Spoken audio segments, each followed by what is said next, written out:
그리스도는 완전하고 충분하고 모든 것입니다.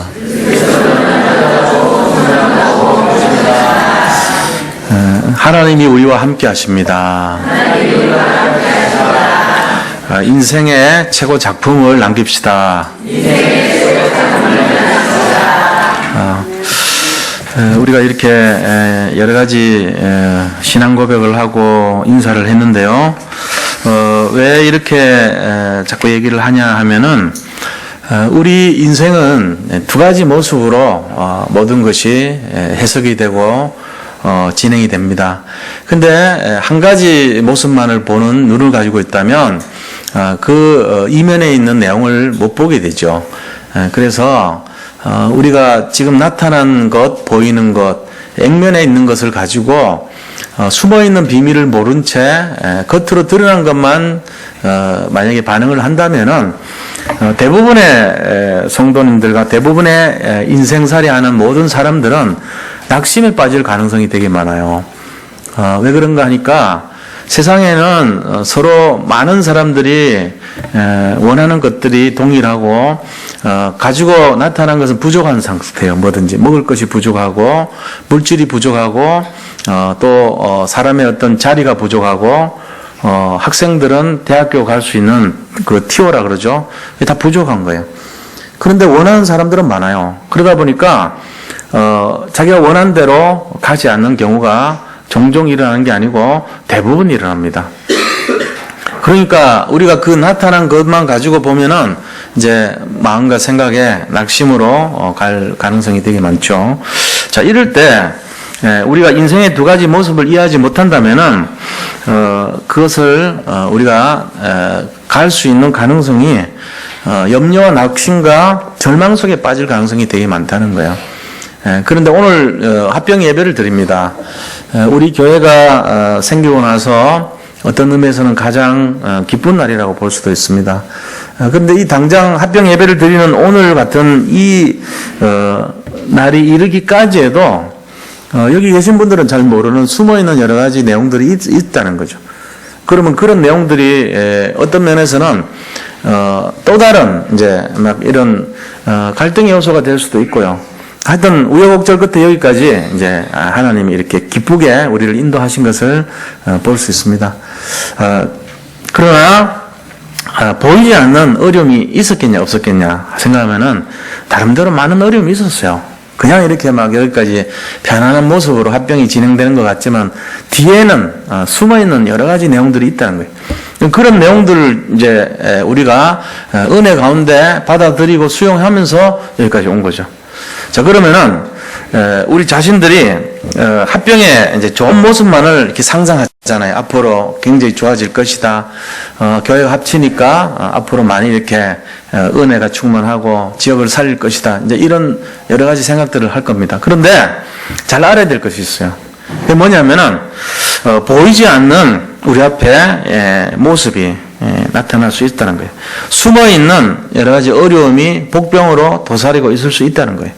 그럼 뭐 미리부터 여러 가지 어려움이 있으니까 우리가 걱정하고 또 그런 내용들을 가지고 염려를 하고 이래야 되겠다. 그건 아니에요. 그러나 항상 좋은 쪽으로만 긍정적으로만 해석하면은 어떻게 됩니까? 역시 부정적인 것이 나타났을 때도 똑같이 그것에만 잡혀버린단 말이에요. 우리가 두 가지를 동시에 볼 수 있는 영적인 해석과 영적인 눈을 갖지 못한다면은 그냥 보이는 대로 살아가는 거예요. 자기한테 유익이 되고 좋은 거 나타나면 그냥 좋아하고 자기한테 불리하고 자기한테 어려움이 오면 그대로 반응을 하는 단순한 이런 그런 인생이 되면서 대부분의 삶이 속아서 사는 그런 인생이 될 가능성이 많다는 겁니다. 그래서 우리가 성경에서 나오는 내용들은 어떤 겁니까? 7명의 렘넌트들의 삶은 어떻습니까? 대부분이 보니까 전부 대부분이 한 명도 예외가 없어요. 대부분이 처절한 그런 최악의 상태를 다 맞이했습니다. 그러고는 그것이 어떻게 됩니까? 전환점이 반드시 있어요. 그 전환점의 내용이 주로 하나님을 만난 사건이에요. 그러고 나서 어떻게 되냐면은 그 인생이 최고의 축복의 시간표로 바뀌는 걸 볼 수 있어요. 이 두 가지 모습을 해석하지 못한다면 우리 자신들은 항상 이 염려에 빠져 있고 낙심하는 인생밖에는 될 수가 없다는 사실입니다. 그래서 응답의 두 가지 모습을 해석할 수 있어야 돼요. 응답의 두 가지 모습을 이해할 수 있어야 돼요. 응답의 두 가지 모습을 받아들일 수가 있어야 돼요. 그래야만이 인간입니다, 그게. 만약에 그렇지 못하다면은 개나 뭐 강아지나 고양이 수준밖에 안 돼요. 강아지나 고양이 수준은요, 먹을 것 많으면 꼬리 흔드는 수준이란 말이에요. 먹을 것 부족하면 막 인상을 쓰고 찡그린 수준이란 말이에요. 그게 어찌 인간이라 할 수 있겠습니까? 사람은 좀 다르잖아요. 사람은 영적인 존재잖아요. 사람은 영적인 존재라는 말은 하나님을 경외하고 하나님을 알고 있는 존재란 말이에요. 그러니까 어떻게 인간이 그런 하나님을 아는 인생이 하나님 이외에 다른 것 때문에 흔들리고 하나님 이외에 다른 것 때문에 우리가 강아지 수준이 되고 고양이 수준 되면 안 되잖아요. 그래서 오늘 그거를 회복해야 된단 말이에요. 이거를 뭐라 그러냐? 영적인 근본을 찾는 거예요. 우리가 뭡니까? 영적인 존재라는 이 영적 근본을 찾는 것이 인간의 본연의 모습이라는 거예요. 우리 인생이 눈에 나이는 보이는 그대로 살아가면 이 영적 근본을 잃어버린단 말입니다. 그래서 오늘 그거를 회복하는 눈을 다시 한번 찾자는 겁니다. 그래서 응답에는 두 가지 모습이 있다. 나쁜 응답 같아도 좋은 모습이 있고요. 좋은 응답 같아도 나쁜 이면의 내용이 있을 수 있다. 이렇게 보고 그거를 해석할 수 있는 영적인 눈이 우리에게 회복되어야 될 줄로 믿습니다. 그런 시간 되기를 축원드립니다. 자, 그래서요, 오늘 말씀을 통해서 우리 자신들이 이 영적인 근본을 회복하고 어려움이 오더라도 영적인 성장의 기회로 볼 수 있고 또 이 영적인 흐름을 바꾸는 그런 시간이 되어야 될 줄로 믿고요. 우리가 현실에 쏙지 말고 오히려 그것이 내 인생의 작품을 남기는 그런 축복의 기회가 되어야 되겠다 하는 것을 찾는 그런 시간이 되기를 바랍니다. 자, 첫 번째로요. 그러기 위해서 본론에 들어가서 우리가 해야 될 첫 번째가 뭐냐? 요셉을 우리가 연구를 하자고. 요셉을 들여다보면요. 요셉에게 임한 어려운 시간표가 있습니다. 이걸 봐야 돼요. 요셉에게 임한 어려운 시간표. 이건 왜 일어났을까요? 우리가 그걸 알아야 돼요. 요셉이 지금 굉장히 어려움 당합니다. 그 요셉에게 임한 어려운 내용이 어떤 거냐면은 형들이 자기를 팔아버렸어요. 그리고 팔기 전에요. 가족 살인을 결의합니다. 형들이. 야, 저기 꿈꾸는 자가 우리인데 오는데 저 죽이자. 이렇게 결의를 해요. 요셉에게 임한 이 결의의 이유가 있을 거 아닙니까? 근본 이유는요. 요셉 자체가 하나님의 계획 속에 들어갔기 때문에 그런 거죠. 하나님이 하신 거예요, 사실은. 근데 우리가 이렇게 당한 것처럼, 우리가 그렇게 된 것처럼 생각하는 관점에서 왜 이런 일이 일어났는가를 찾자는 거예요. 하나님이 모든 것을 전체를 지휘하십니다. 하나님이 딱 지휘하다가 뭐를 이렇게 딱 하면요. 거기에 북을 팍 쳐줘야 돼요. 뭔가 거기에 이 임팩트 있는 악기를 가지고 연주를 하면서요. 부닥쳐 줘야 되는 거예요. 지휘하는 거니까. 지휘를 하면서 충격을 팍 하면요. 악기를 연주해 줘야 되는 거기에. 바이올린 뭔가를 이렇게, 하든지, 아니면 첼로가 뭔가를 하든지, 그 부분에 뭔가 반응을 해줘야 되는 거예요. 지금 요셉의 인생에 하나님이 지휘하는 부분이 나타났습니다. 하나님이 딱 이렇게 이 전체를 지휘하다가 요셉의 인생에 팍 한 군데를 찔렀어요. 충격이 일어났던 거예요. 이유가 뭐죠? 하나님이 하셨습니다. 그런데 근본적으로 하나님이 그렇게 하셨지만 요셉에게 그 사건을 통해서 하나님이 계획하신 이유가 있는 거예요. 그게 언약을 성취하는 과정인 줄은 요셉은 잘 몰랐을 수도 있습니다. 자, 그 과정 속에 하나가 뭐냐면요. 원인이 있어요. 창세기 37장 1절부터 11절을 보면은 요셉은요, 형들한테 두 가지 이유로요, 미움을 받았습니다. 첫째 이유가 뭡니까? 자기 형들을 나쁜 안 좋은 일을요, 고자질을 했어요. 요셉이 고자질을 한 내용 중에 제일 큰 형 루벤의 비리를요, 일러 바쳤던 거예요. 그 루벤이 무슨 짓을 했냐면은 자기 아버지한테 첩이 두 명 있어요. 실바와 빌하라는 첩이 있어요. 자기 본처는요, 레아와 라헬이에요. 그런데 실바와 빌하는 이 본처의 하나의 몸종들인데 다시 이제 받아들여서 결혼을 하게 됐죠. 그런데 이제 문제는 비라가 나이가 굉장히 어린 거예요. 비라 나이가. 그러니까는 나이 어리죠. 이렇게 또 루벤하고 서로 좋아하게 돼버린 거예요. 그러니까 루벤이 어떻게 입장에서는 어머니 입장 아닙니까? 자기 어머니인데 새엄마잖아요, 일종의. 첩이지만. 엄마를 그렇게 관계를 맺어서 잔 거예요, 잠을. 그거를 이제 요셉이 딱 보고 자기 아버지한테 일러 바친 거죠. 그래서 성경에는 그거를 적나라하게 표현하지 않습니다. 성경은 이렇게 좀 두리뭉실하게 표현해놨죠. 루벤의 일을 요셉이 아버지께 고한 고로 형들이 그들을 미워하여 이렇게 나와 있어요. 그 루벤의 일이 뭔지 구체적으로는 기록 안 해놨죠. 그 일이에요, 바로. 거기 있을 수 없는 얘기죠, 사실. 그러니까 루벤이 그 일 때문에 아버지한테 축복을 다 뺏깁니다. 장자권을 다 박탈당해요.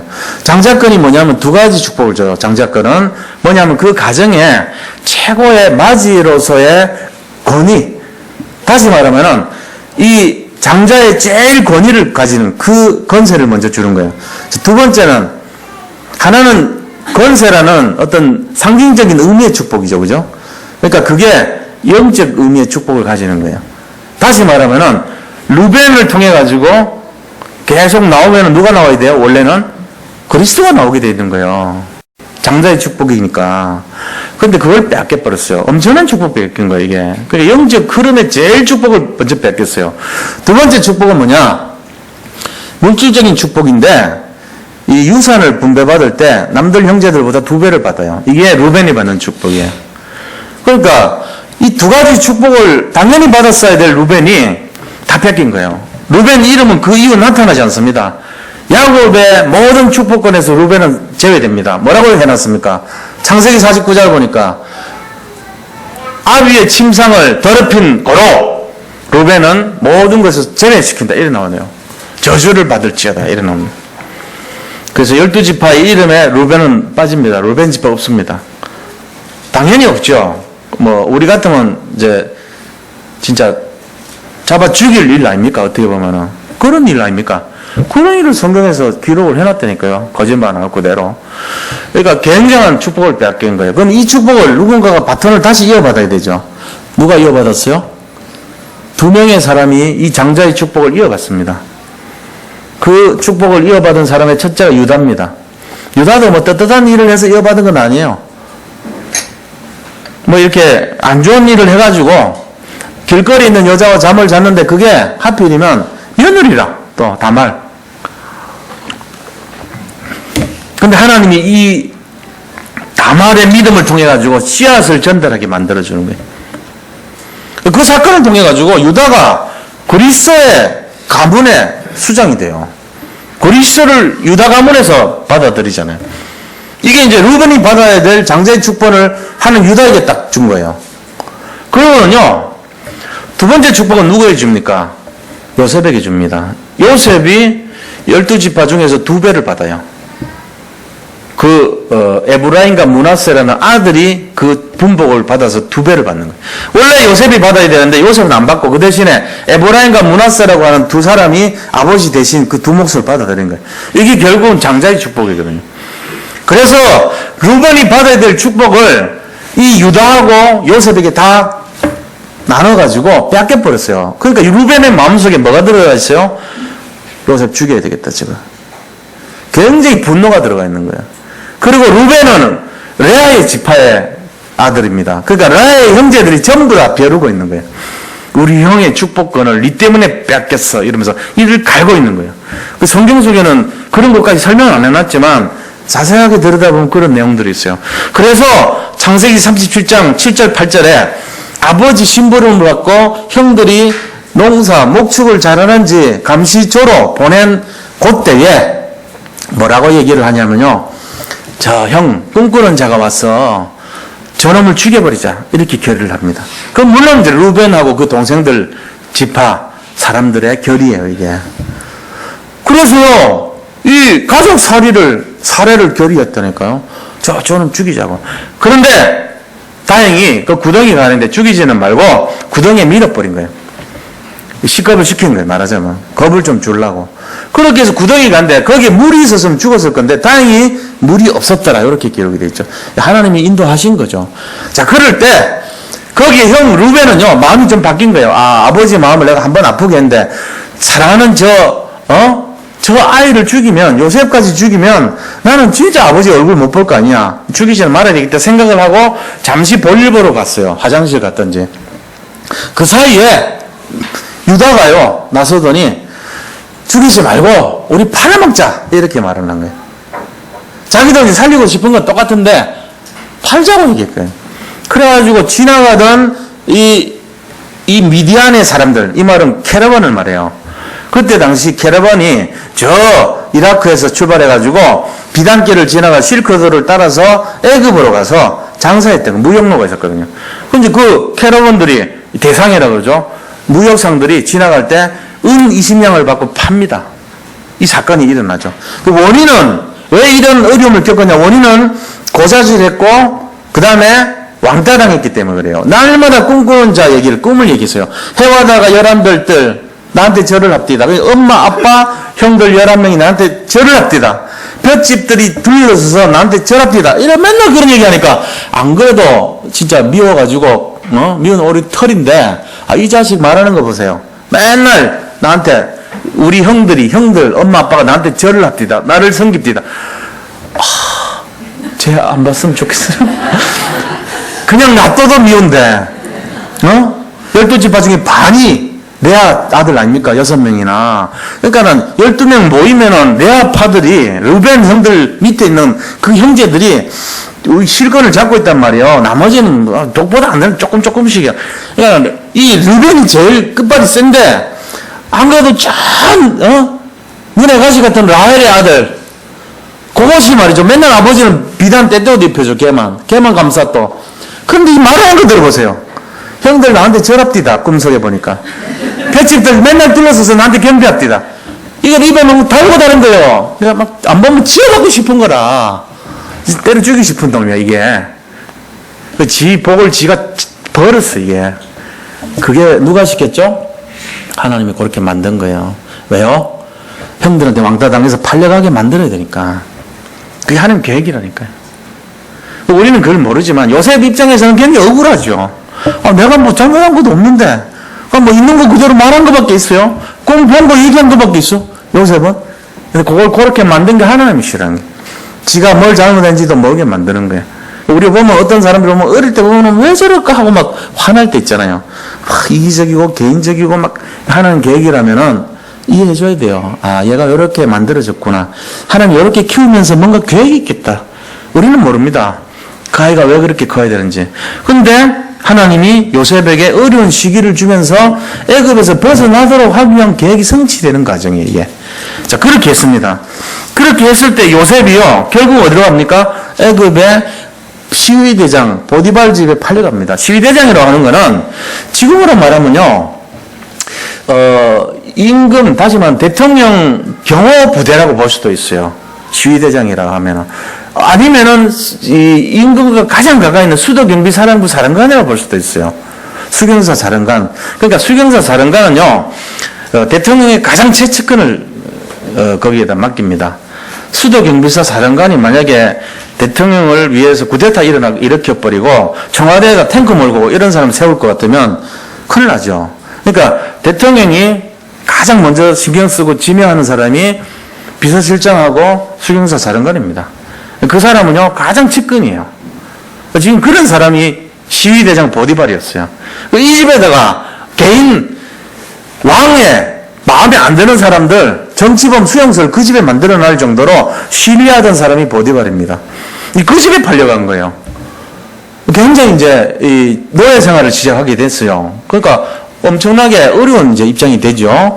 자, 이게요, 요셉에게 임한 어려운 시간표입니다. 자, 이거를 하나의 문제로 본다면은, 이제 노예 생활을 시작한 거예요. 어떻게 보면은, 요셉 인생의 가장 힘든 시간표가 시작이 된 거잖아요.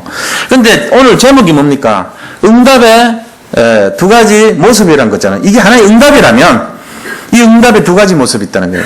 최악의 모습이지만, 하나님 최고의 축복의 시간표란 거예요. 이게 어쩌면은, 우리가 이제 이걸 볼 수 있어야 된다. 그런 의미죠.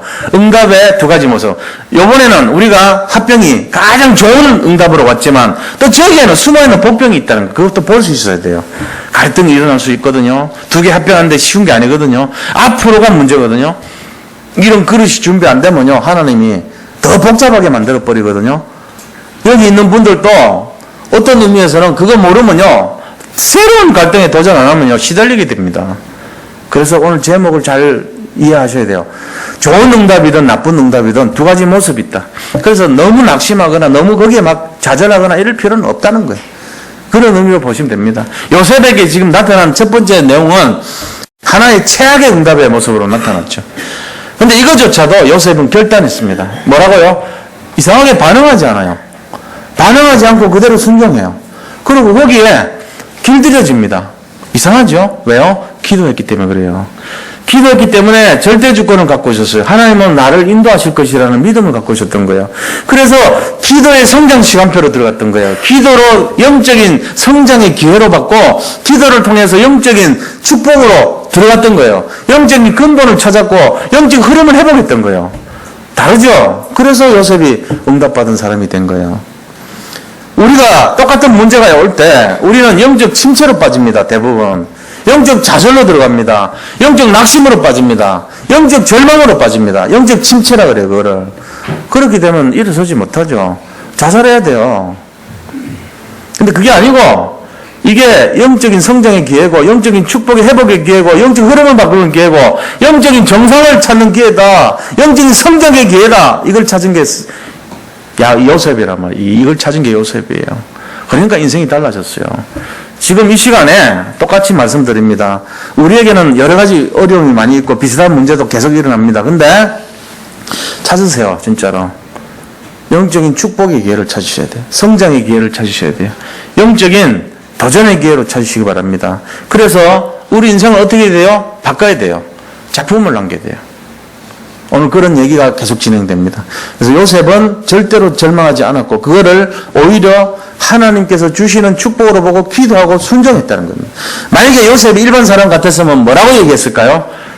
대부분 했던 말이 나는 보디발 부인 손대지도 않았을 뿐만 아니라 저 부인이 했던 그동안의 모든 행적 여기 있는 근육 제대로 된 남자들 안 잡은 사람 한 명도 없어요. 이렇게 까불렸다니까. 자기가 알고 있는 다 비리 사실. 당신 부인이 이상한 거예요. 나를 왜 시비를 걸어요? 라고 말했을 수도 있어요. 그렇게는 얘기는 안 하더라도 억울합니다. 조사 좀 해보세요. 확실하게. 여기 있는 남자들 중에 수많은 사람들이 나하고 비슷한 건데 나는 안 했지만 저 사람들은 다 나쁜 짓 했어요. 라고 대들었을 수도 있어요. 죽음을 각오하고. 그러면서 자기 자신의 결백을 증명하려고 여러 가지 얘기를 할 수가 있었다니까요. 근데 안 하잖아요. 심지어는 나중에 국무총리 돼서도 원수 안 갚잖아요. 이 요셉 다른 거예요. 요셉은 뭘 봤냐면은 살리는 이도 하나님이시고 죽이는 이도 하나님이라는 것을 믿었던 거예요. 하나님 절대주권 속에 그냥 인도받았던 거예요.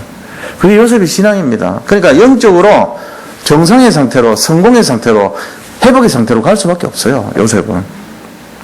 자, 두 번째입니다. 큰 두 번째로요. 최악의 상황을 만난 요셉을 봐야 됩니다. 이제 응답의 모습 속에 최악의 상황을 맞았잖아요. 그죠? 위기를 맞았는데 그 위기의 여러 가지 내용들이 애굽에서 오기 전에 이스라엘에서부터 시작됐잖아요. 근데 지금은 애굽 속에서 일어난 최악의 상황이에요. 두 가지가 왔어요. 뭐요? 하나는 노예 생활, 하나는 감옥 생활입니다. 이게 요셉 인생에서 최고로 안 좋은 상황이 온 거예요. 지금. 자, 그런데 인생 최악의 위기 속에서 이것이 결국은 뭘로 바뀌냐면요. 최고 축복으로 바뀌어요. 최고 축복으로 바뀝니다. 이유는 요셉이 기도했기 때문에 반항하지 않고 순종했기 때문에 그거밖에 없어요. 노예 생활에서 받은 축복이 뭐였냐니까 어떻게 되냐면요. 오늘 본문의 말씀 보세요. 창세기 39장 2절에 여호와께서 요셉과 함께 하심으로 그가 형통한 자가 되어 그의 주인 애굽 사람의 집에 있으니 다시 말하면 하나님이 함께 하셨대요. 임마누엘 하셨대요. 그래서 그가 받은 축복이 형통한 자가 됐다는 거예요. 하나님이 우리와 함께 하시니까 형통하게 돼버린 거죠. 하나님하고 함께 하는데 형통하지 않으면 그거는 틀린 거잖아요. 그래서 결국은 하나님하고 함께하는 축복을 받았으면서 형통한 삶이 회복됐다는 그게 첫 번째 요셉이 받은 응답입니다. 그래서 노예 생활을 했지만 결국은 그것 때문에 보디발이 감동을 해요.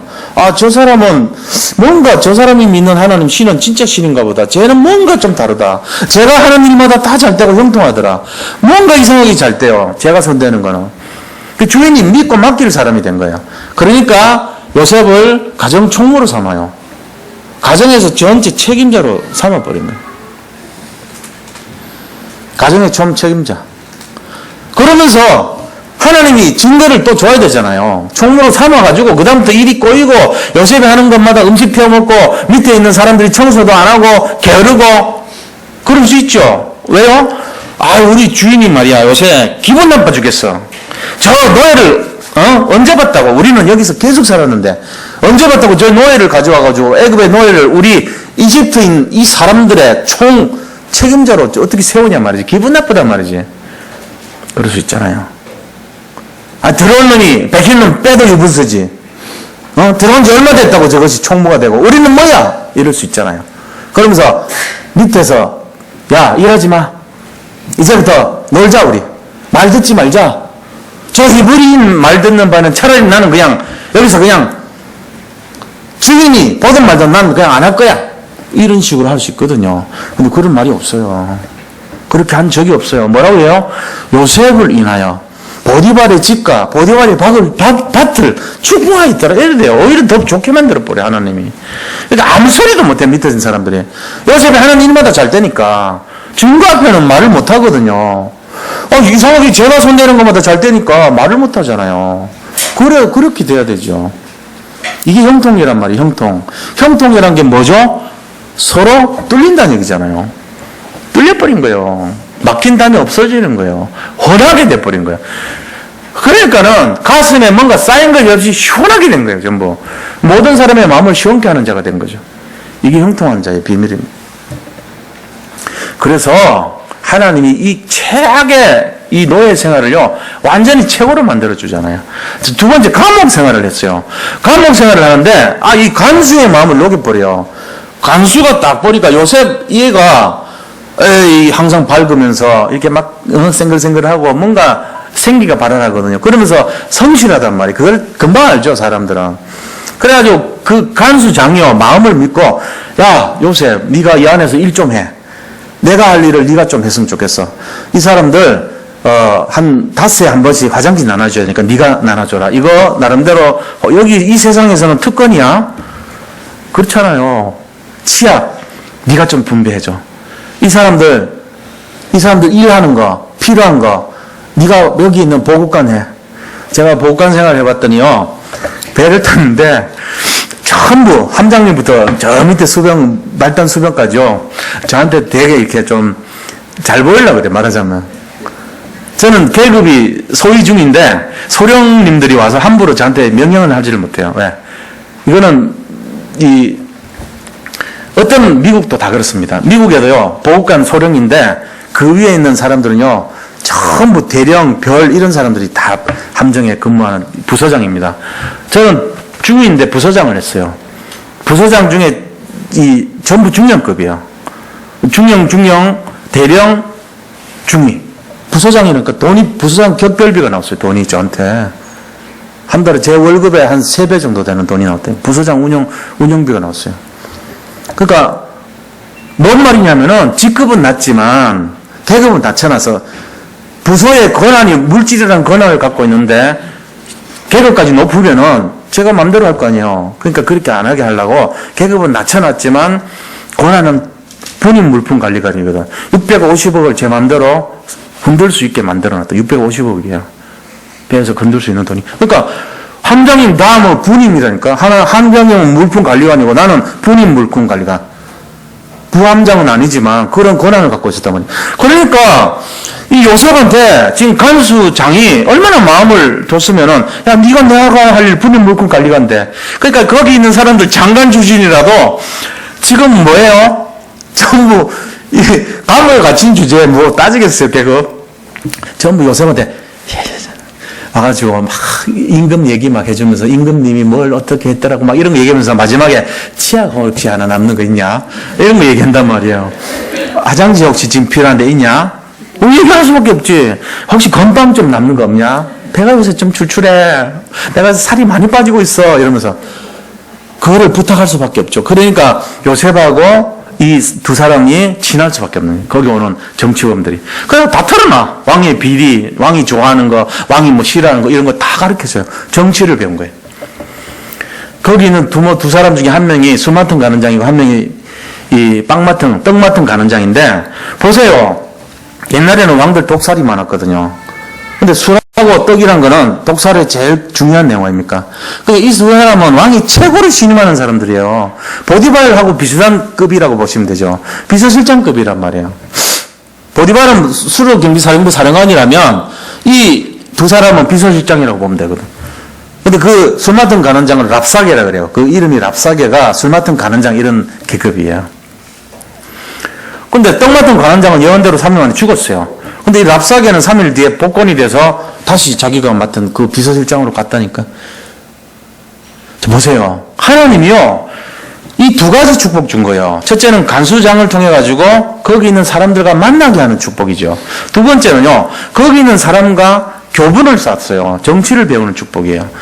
그러니까 첫 번째 노예 생활하면서 경제와 문화를 배웠다면 이 감옥에 들어와 가지고 사람들을 사귀는 인간관계와 정치를 배운 거야. 인간관계와 정치가 왜 중요하냐? 정치는 전부 인간관계입니다. 정치가 그냥 자기가 실력 있다고 되는 거 아니에요. 인간의 관계로 맺어지는 관계예요. 이 두 가지가 딱 형성이 된 거예요. 그게 나중에 뭐가 되기 위한 발판이죠? 최고의 축복을 받는 발판이 됐던 거예요. 우리 이거를 볼 수 있어야 됩니다. 우리 인생에 여러 가지 막 최악의 문제가 온다 할지라도 하나님은 오히려 그거를 전환점으로 만들어서 최고 축복을 만들 수도 있다는 거예요. 또 최고의 상황이 온다 할지라도 하나님은 뒤집어서 최악의 상태로 만들 수도 있습니다. 이거를 항상 염두에 두어야 된다는 거예요. 그리고 우리가 선줄로 생각할 때는 넘어질까 조심해야 되고 넘어질까 염려가 될 때는 선은 출발점이라는 걸 생각하셔야 돼요. 너무 이렇게 지나치게 좌절하고 절망하지도 말고 너무 좋아서 들떠가지고 교만하지도 말고 이거를 잘 이해하시기 바랍니다. 신앙생활은 결국은 우리 기준이 아니고 누구 기준이요? 하나님 기준이십니다. 하나님 우리를 높이기도 하시고 낮추시기도 하시는 거예요. 그래서 믿음이란 것은 지금 눈에 보이는 기준이 아니고 하나님을 의지하는 기준이에요. 하나님께 붙어있는 기준이고 하나님만 바라보는 것이 기준입니다. 하나님이 주시면 그대로 순종하시면 돼요. 하나님 나를 낮추시면 낮추신 대로 아멘 하시고 하나님이 나를 높이시면 하나님이 높이신 거니까 교만할 필요가 없어요. 그게 기준이 돼야 돼요. 우리 이거 안 잡으면 이상하게 됩니다. 교회에서. 조금 막 전도 많이 하고 열매 많이 맺히고 사역 잘하고 뭐 응답 받고 막 기도가 막 이러면요 교만해집니다. 지가 다 한 거예요. 막. 그러고 막 낙심되고 안 되고 염려가 되고 막 절망이 오고 뭔가 꼬이고 이러면요 막 포기합니다. 그렇게 하면 안 돼요. 그 전부 자기가 하는 거예요. 그게 틀린 거예요. 밑으로 내려간 사람은 올라갈 출발점이 되는 것이고 올라간 사람은 떨어질지 모르는 출발점이 되는 거예요. 그거를 잘 이해하시고 낙심과 교만의 중심에서 오직 하나님만 바라보시기를 축원드립니다. 자, 이제 세 번째입니다. 그러면 세 번째 우리가 바라봐야 될 것이 뭐냐? 최고의 응답을 누린 요셉입니다. 요셉이 결국은 뭐 됩니까? 총리가 되죠. 바로가 꿈을 꿨는데 그걸 풀어줄 사람이 없는 거예요. 그때 랍사게인 이 술 맡은 간원장이요 그거를 풀어줘요. 풀어줄 수 있도록 연결시켜주죠. 근데 말을 딱 들어보니까 이렇게 똑똑한 사람이 없거든요. 그래서 왕의 꿈을 그대로 해석해가지고 했는데 그대로 14년 동안 그대로 돼요. 이게 더 중요한 사실은 하나님이 14년을 응답을 하셨다는 겁니다. 만약에 요셉이 말한 것처럼 7년 풍년 다음에 7년 6년이 와야 되는데 그렇게 말해서 국무총리 되고 나서 7년 6년이 먼저 와. 그러면 7년 안에 요셉은 죽습니다.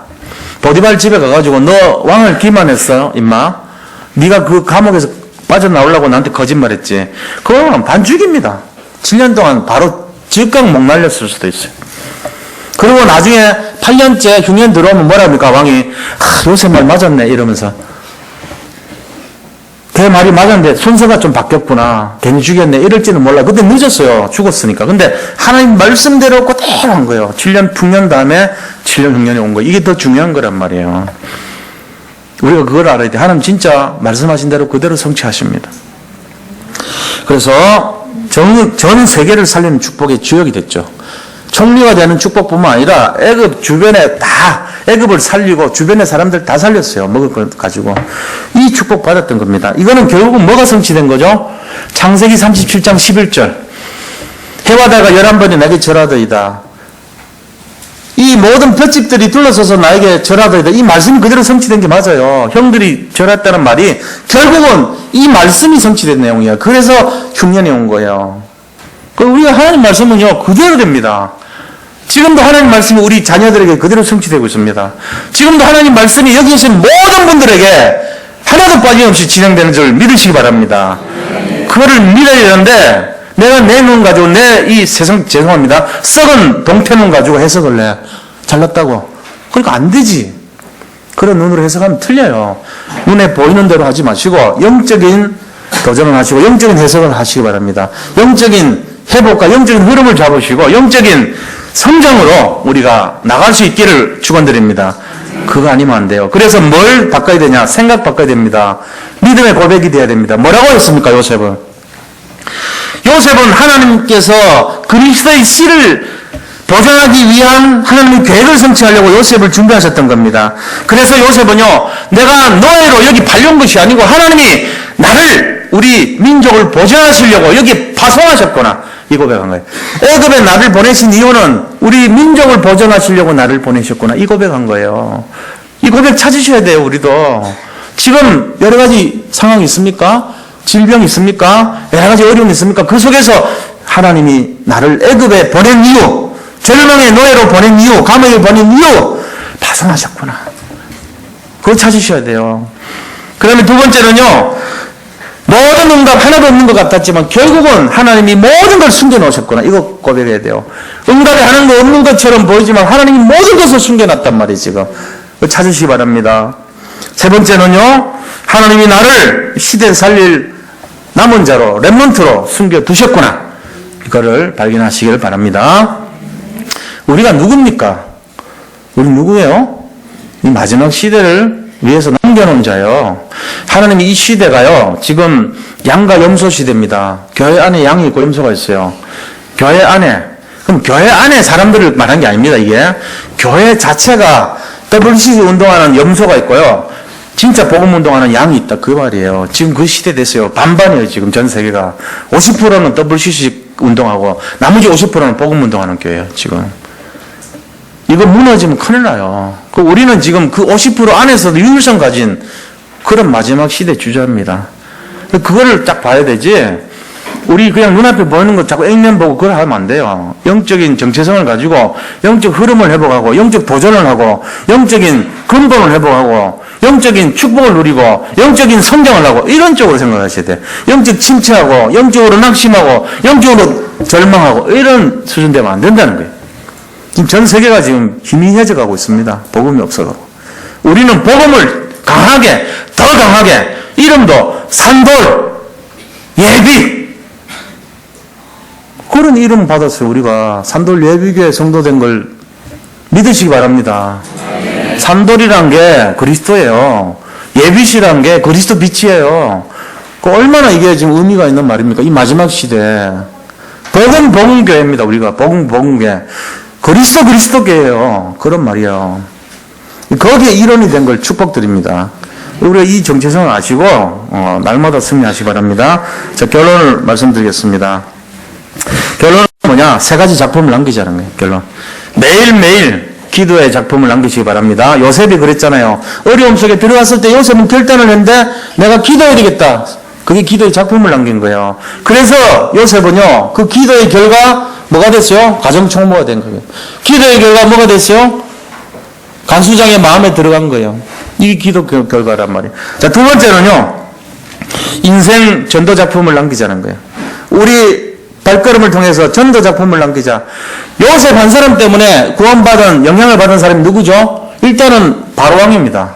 바로왕이요. 요셉이 믿는 신은 최고다. 그 다음 보디발입니다. 보디발이 보니까 저 요셉이 뭔가 다르구나. 대부분 알았어요. 보디발 본인은 요셉의 육신적인 아름다움만 봤지만 보디발은 영적인 것을 파워를 본 거예요.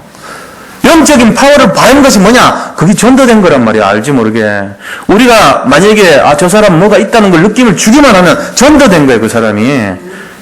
그게 흑암 꺾는 거란 말이에요. 흑암이 꺾였다는 얘기거든요.